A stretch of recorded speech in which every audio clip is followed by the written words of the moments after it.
Welcome, ladies and gentlemen. Mr. Shaw back one final time for the end of World War II. I really appreciate you being on this journey with me through the World War II.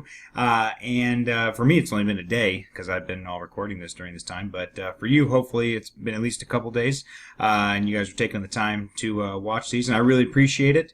It means a lot, and I hope you guys have been enjoying the things we've been doing in class. But without further ado, let's get to it. The war in the Pacific. All right, so we talked about Hitler committing suicide and Germany surrendering in May of 1945. But again, now our focus can shift solely to the Pacific Theater and what was going on then. Oops, man, look at me. I made too many videos today. All right, we're going to get to it. So, first thing you need to know, in 1942, we actually lost the Philippines. Things were not really going well for the United States, or at least in the Pacific Theater at this time. After Pearl Harbor, as America is kind of getting ready for, ready to enter into the war, they are militarizing, they are mobilizing the army. They are, again, it's really important to note that that's going to take time. And during that time, Japan was attacking a lot of areas in Southeast Asia, in the Pacific Islands, in order to gain those resources so the United States would not be able to use them. There were U.S. forces in the Philippines. Again, that was one of our territories that we had acquired from the Spanish-American War. So they are forced to surrender in May of 1942. The man in charge was named General Douglas MacArthur. You might have heard him. You might have remembered him before. He was the guy in charge of getting rid of the bonus army under Herbert Hoover before FDR became president. Anyway, Douglas MacArthur, he fled the Philippines. He vowed to return, and he promised that he would return to take back the Philippines. After this, there's actually one really bad thing that happens that the Japanese do. It's called the Bataan Death March. They decided to march thousands of prisoners, U.S. soldiers, and other Filipino citizens and American citizens to death camps that were 80 miles away. They weren't death camps, but they were taking them to a camp. It was an 80-mile march on foot that was going to lead to a lot of deaths, a lot of other atrocities that happened. Again, a lot of people died on this march, and once people got word of it, it's going to lead to a lot more support in the war against Japan. Not that we really needed it. I mean, again, they attacked Pearl Harbor, so we don't really need a whole lot more support. But just in case you weren't quite sure, the Bataan Death March is really going to help spur along, public support for the war. This is a picture of General Douglas MacArthur right here in his entirely too high of pants and his oversized pipe. And then we have, again, here a picture of the Bataan Death March, again, just of them, the soldiers and the Filipinos being moved to the camps. All right, so again, like I said, things were not really going well. It really was not easy for the U.S. military in the Pacific. So the turning point happens at what's known as the Battle of Midway. Midway is an island that is like it's kind of in between Japan and Hawaii, and so the Japanese had attempted to destroy U.S. carriers. Again, those are aircraft carriers. They are just giant. They're the giant ships, that carry all of the airplanes. And they tried to destroy the ones that were at Midway.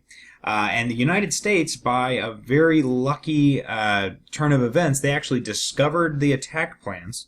And they were able to plan ahead. They were actually able to attack the Japanese fleet that was coming to them, and then the Japanese had to pull back. Their fleet was absolutely crippled at this point. They could not expand any further. They had to focus on defense, and then defending Japan and their other territories in the Pacific.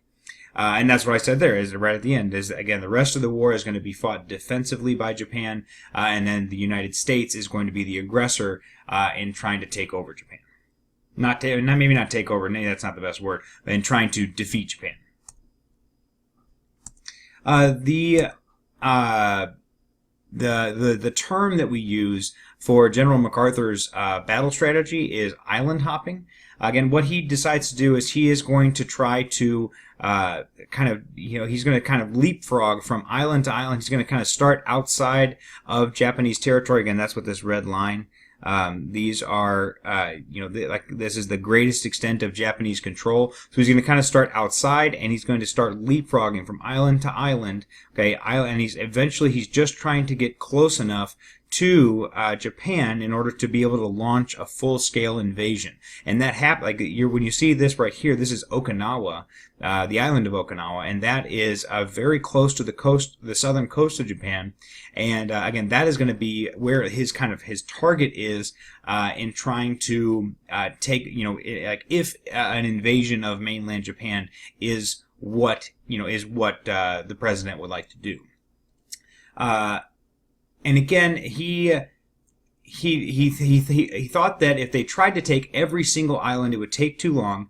And again, so he's literally just trying to, trying to be deceptive, trying to do his best to, stay away from the Japanese fleet. But again, he's just trying to get closer and closer to Japan in order to deliver the killing stroke. And this is actually, and I forgot my last bullet. This is going to greatly reduce the length and the losses of the war, because again, we don't have to take every single island. We really only have to take the most important ones, the ones that have most of the natural resources, the ones that maybe have the most people. Again, anything that is going to hurt Japan and then help us in the war effort. Okay, so real quickly, I wanted to talk about Japanese warfare, and that brings us to what's known as the Bushido Warrior Code. That is something that was followed by samurais back in the Middle Ages of Japanese history.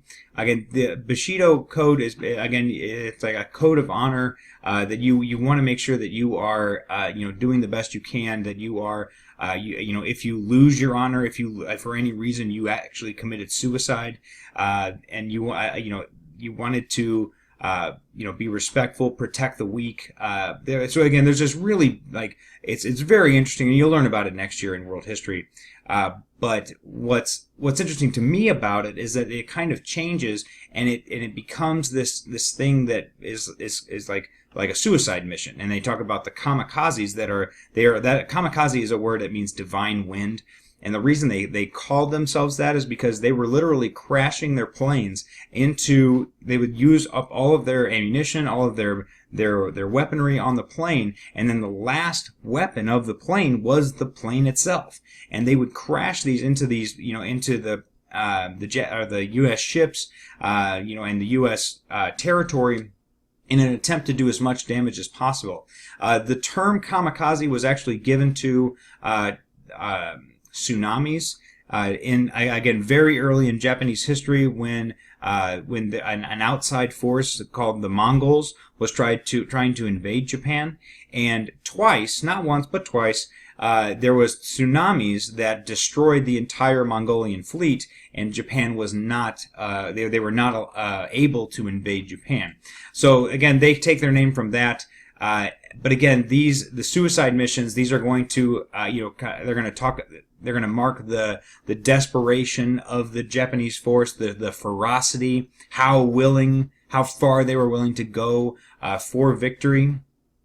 And that's really important to note, just because again, it is these men that were flying these planes, they wanted to win at all costs, and they wanted to do their best that they could for their country. So there are two, like I said, there were two major battles that allowed us to get close enough to Japan to really be able to deliver the killing stroke.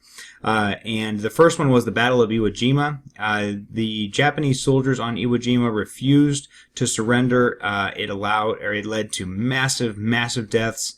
But Iwo Jima, and after we won, Iwo Jima was close enough to the Japanese mainland that it allowed us to have bombing runs to the Japanese mainland. Again, it was close enough that we wouldn't have to worry about like refueling problems, anything like that. So that's a really important one. But then the Battle of Okinawa is going to be, after we win that, it is going to be close enough to launch a full-scale invasion of Japan. But again, we are not going to choose that for a number of reasons. But again, we're going to get to that in just a second. This is a very famous picture here. I believe this one is from Iwo Jima, the soldiers that were putting up the American flag after the battle. And this, again, you see this kind of immortalized in all kinds of statues and paintings everywhere. But again, this is one of the original pictures of that.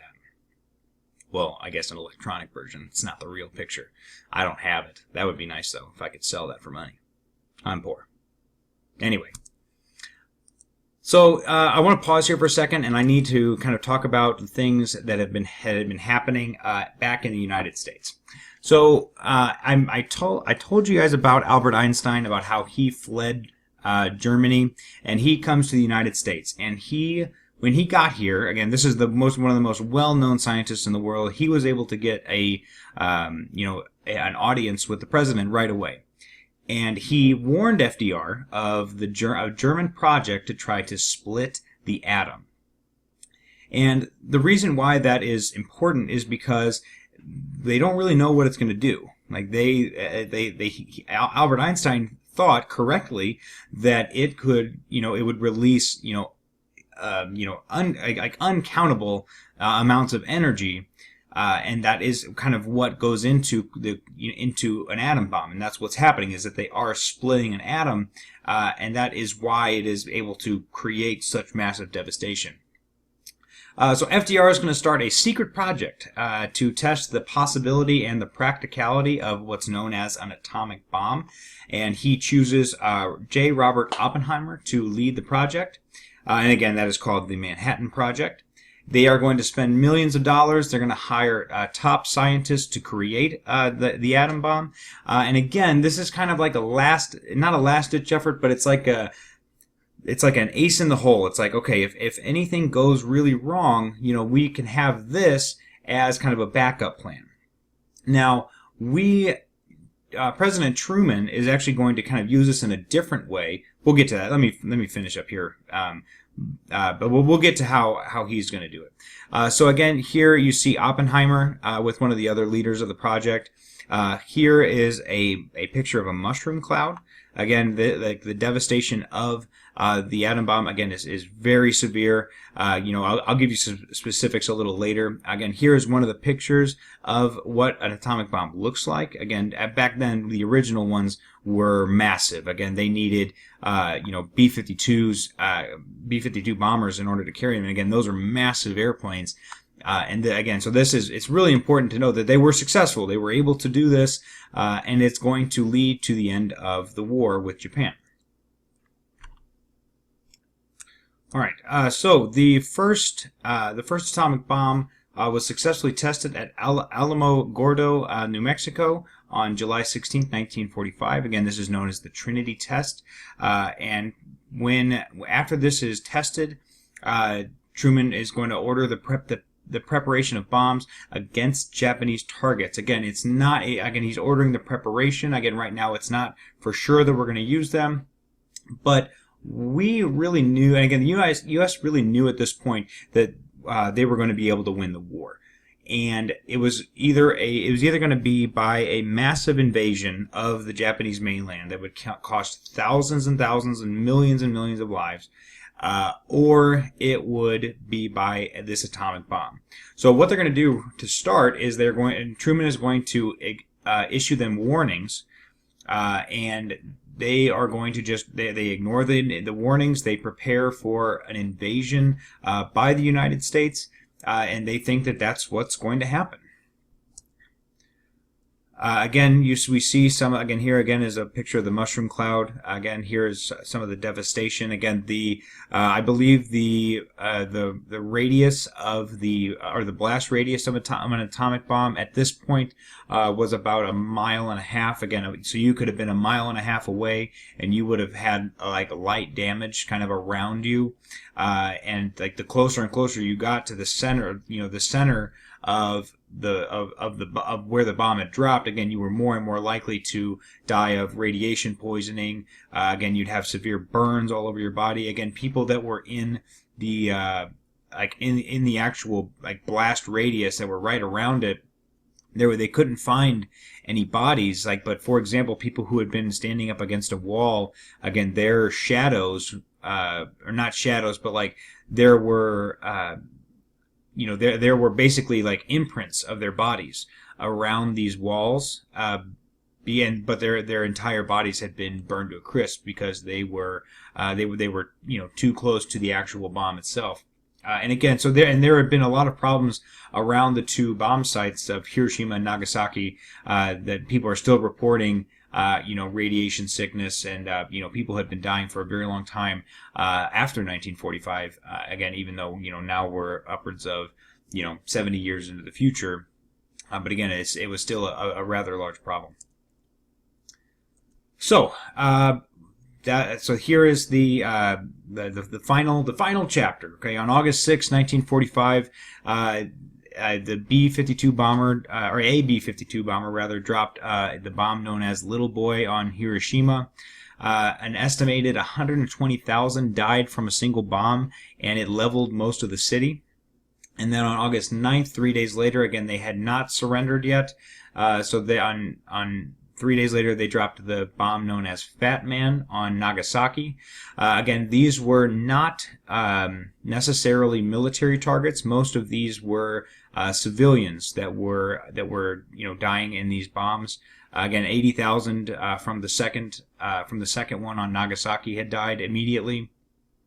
And again, the purpose was to show the power of the United States, to show what we could do.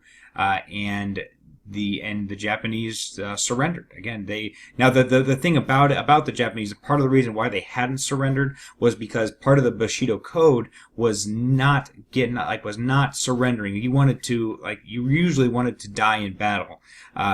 There were, there was no word for surrender in the Japanese language at this time. Again, that's really important to note, and that's why they were fighting so hard and not wanting to give up, even though the United States had basically had them against the ropes. So that's really important. And again, we have a lot of deaths. Again, 200,000 dying immediately, much more dying later because of radiation sickness and poisoning, so on and so forth. But again, Truman's goal was to avoid the U.S. casualties that would have resulted from an invasion of Japan. And then on September 1st, 1945, Japan offers unconditional surrender, and that is known as VJ Day. So again, that's your second victory day that you need to know. Again, Victory in Japan Day, VJ Day, VE Day, Victory in Europe Day. So again, this is a kind of a breakdown of the total deaths in World War II. One thing that I really want to point out to you is that you look at the civilian deaths. Again, the Allied civilians were 58%, especially that's going to be because in Russia and France, which was where most of the fighting took place. So again, Axis civilians, very little, because there really wasn't a whole lot of fighting that happened in Germany and Italy. Again, most of it was in the Allied territories. Again, the most deaths are going to be by the Soviet Union. China actually had a lot of deaths on their own, as well as even though they weren't really involved in the war as much as other countries, but they did have to fight Japan. And they actually had been fighting Japan for a long time, even before Hitler started invading other territories. Before Hitler invaded Poland, 2 years before that, China was fighting Japan. So that's why theirs is so high. Again, Soviet Union is so high because they had more people. But again, they had to fight Germany by themselves. So that's another reason why theirs is so high. All right, so last thing here is what you need to know is that the Japanese were devastated, and the United States said that, hey, we're going to help you rebuild. We sent in what's known as an occupation force to help with the rebuilding of Japan. Britain and France were severely weakened because of the war, because especially France being occupied, and then Britain being having to fight, being one of the only countries left in Europe to fend off Hitler before the Americans came. Again, they were severely weakened at this time, so the United States and the Soviet Union were really the only victors of World War II. And so these are going to be the two superpowers that emerge from this, and it's going to set up our next conflict, which is known as the Cold War. One other thing I forgot to tell you is that one of the other reasons why Harry Truman decided to drop the bomb on Japan is because the Soviet Union was really close to invading Japan, and he wanted the United States to be in control of helping Japan rebuild, because we were going to help them set up a democracy. And in the Soviet Union, they probably would have wanted to push for communism in Japan, and that is not something that Harry Truman wanted to deal with, or really any Americans wanted to deal with. Was more more communist nations in the world. Anyway, guys, that's all I have for you. I appreciate you guys hanging out with me, and hopefully you learned a bunch, and hopefully you've enjoyed what we've been doing in class, and I'll catch you next time. See you guys.